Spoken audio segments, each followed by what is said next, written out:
membahas mata kuliah etika bisnis. Langsung saja ke pembahasannya, yaitu pengertian etika bisnis Islam.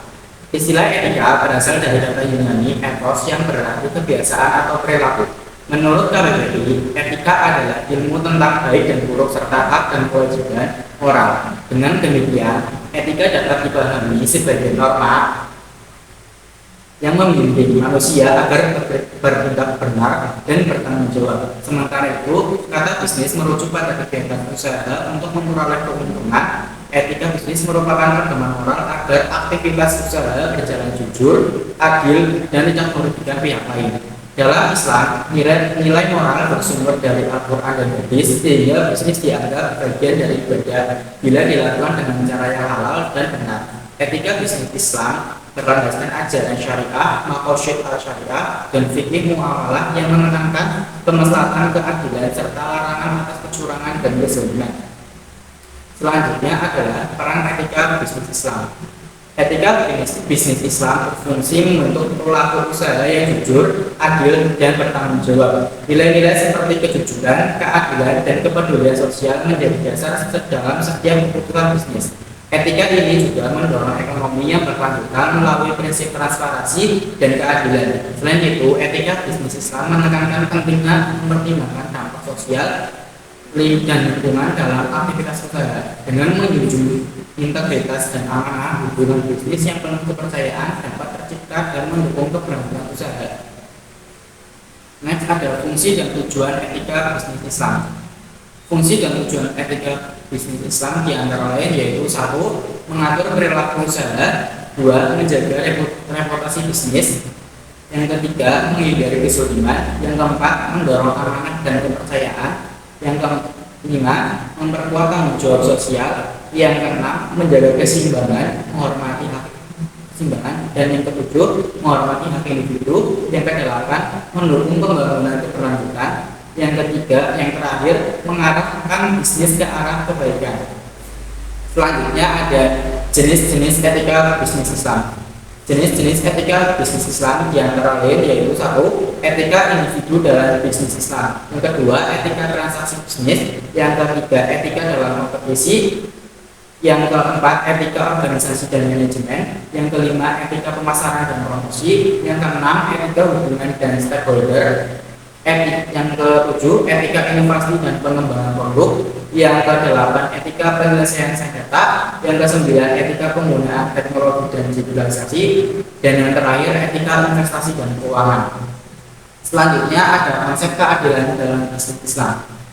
Keadilan adalah sifat yang menuntut perilaku yang seimbang, tepat, dan tidak memihak. Dalam Islam, keadilan menjadi prinsip dasar yang membimbing seluruh aspek kehidupan, termasuk bisnis. Ulama seperti Al-Ghazali dan Ibnu Taimiyah menegaskan bahwa keadilan berarti menempatkan sesuatu pada tempatnya, menghindari penipuan, riba, dan segala bentuk kezaliman.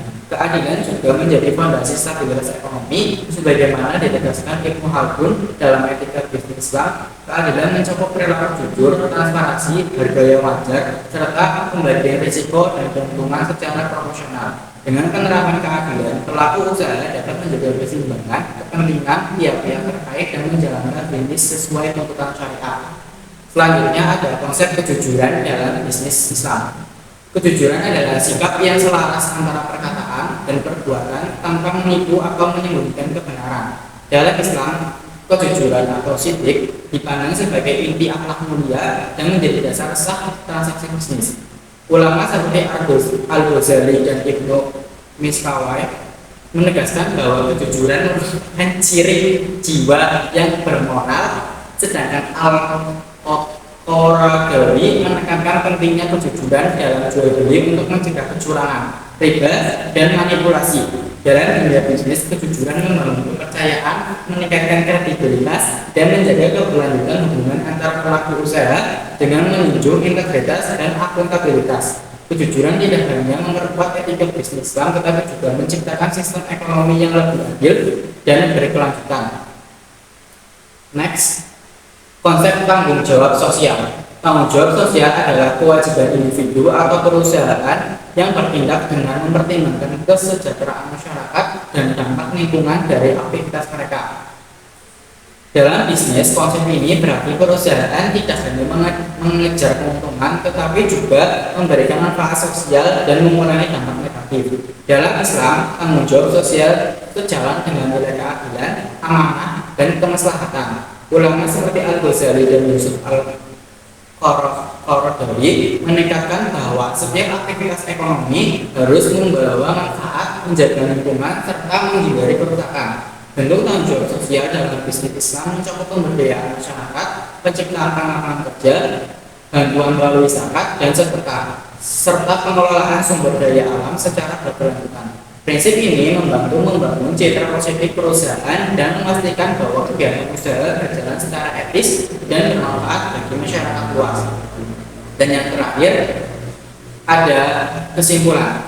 Kesimpulannya adalah etika bisnis Islam adalah seperangkat nilai dan prinsip moral yang bersumber dari ajaran Islam untuk mengarahkan kegiatan ekonomi agar berjalan jujur, adil, dan bertanggung jawab. Etika ini didasari oleh Al-Quran, hadis, ijma, qiyas, dan maqasid al-syariah yang menekankan keselamatan dan pencegahan kerusakan. Nilai utama seperti keadilan, kejujuran, amanah, dan tanggung jawab sosial menjadi pedoman dalam seluruh aspek bisnis, mulai dari perilaku individu hingga tata kelola organisasi. Pemikiran seperti Al-Ghazali, Ibnu Taimiyah, Ibnu Khaldun, dan Al-Qaradawi turut memperkuat konsep ini dengan penerapannya. Pelaku usaha dapat membangun integritas, menciptakan ekonomi yang stabil, dan memberikan solusi bagi masalah sosial serta lingkungan. Melalui pilar keadilan, kejujuran, dan tanggung jawab sosial, etika bisnis Islam menghadirkan paradigma usaha yang tidak hanya mengejar keuntungan, tetapi juga mengutamakan keselamatan dan keberlanjutan. Sekian dari saya. Mungkin bila ada kata yang kurang berkenan, mohon maaf, dan terima kasih.